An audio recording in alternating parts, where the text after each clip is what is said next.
Well, we're nearing the end of April. And you know what that means? It's time to get the feeder ready for the Orioles because they like it out at a specific time of year, and it's usually around the end of April.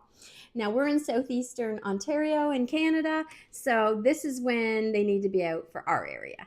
Now, this is the feeder we're using. It looks dirty, but it's not. It's clean. This is just stained from the previous years. But this kind of Oriole feeder attracts them, and I think it's the color, and plus it's set up in a certain way for the Orioles to feed. So one thing we noticed the past couple years as well is not just the Orioles ate from this feeder, but our hummingbirds did. They preferred this feeder over their hummingbird feeder. Go figure. I don't know why, but it just saves me having to put out a hummingbird feeder because it's the same water solution that we put in. So we're going to get this ready for our sweet Orioles coming back. And what we're going to start with, so as I said, this is actually really nice and clean. And it's made up of a couple different components. So this part here, the bigger outer circle, is where we're going to put the sugar water. And it's like a 2-to-1 ratio. Do not put dye in your water. It's not necessary. They just want the sugar. They need it for energy. When they're coming back from being in the sunny south, they've been flying for a long time and they're tired and they need that energy. They need the sugar also to start having their young. So they have to boost all that up. So they need the sugar water. Just like at the end of the season when they're flying back to the sunny south, they need a lot of that sugar water and sweetness because it gives them the energy to go. Same with the hummingbirds.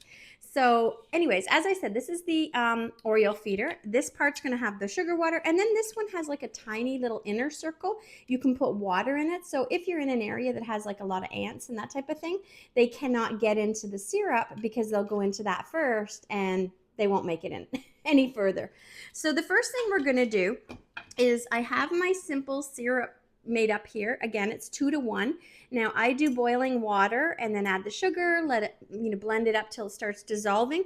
I usually keep a glass pitcher in my fridge so I always have it ready and I can just refill it because when it's hot and they're eating a lot of it and some of it is, dissipating into the air, then I fill this up every couple days. So I keep a jug in the fridge and then it's easier to do. Okay, so what we're going to do is we're going to start with the top. So in the top here, you'll notice there's little sections to it. These tiny little holes are where they stick their little tongue through, and the hummingbirds as well, and they get the syrup, the water part. These little sections in it, there's four little sections in it. What we're going to put into this is grape jelly. Just simple grape jelly. Now I use just a no-name kind. It doesn't matter, right? Again, they're all about the sugar, the sweetness for their energy. So I'm going to put some grape jelly into this. First, we're going to put our simple syrup in. We're going to pour that in the outer large circle. And now you want to put it about 3/4 of the way up because if you put it too high when you put the top on, it'll just squish out the top. So we put it about 3/4 of the way up. Now I'm going to put that aside.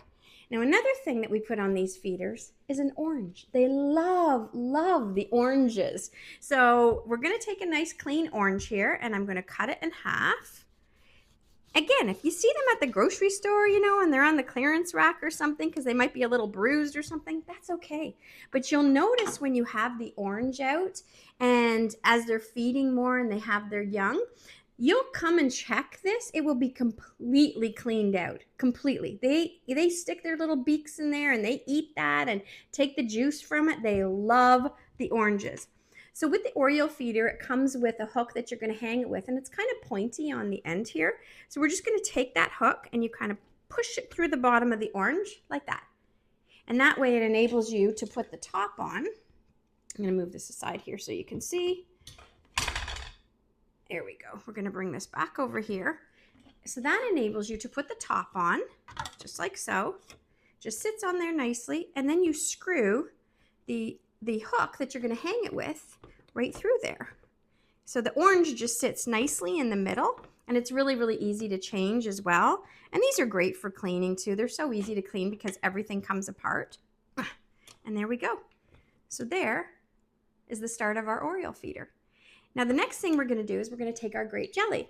And into those little sections I was telling you about, you're going to put the grape jelly. I know, this blew me away when I was learning all this about the fact that they love grape jelly. And I am telling you, they eat grape jelly like there's no tomorrow. Holy moly. So we're going to fill in these little compartments with our grape jelly. I was really shocked at this as I was learning about the Orioles. And again, our hummingbirds went to this feeder all the time. So it's a win-win, right? If I don't have to have separate hummingbird feeders, because they didn't seem to enjoy the hummingbird feeder, even though it had the same syrup in it as it did this. Our hummingbirds were always at this feeder. So there you go. That's how easy it is. There is our Oriole feeder with the grape jelly, nice fresh orange, and their water in the bottom.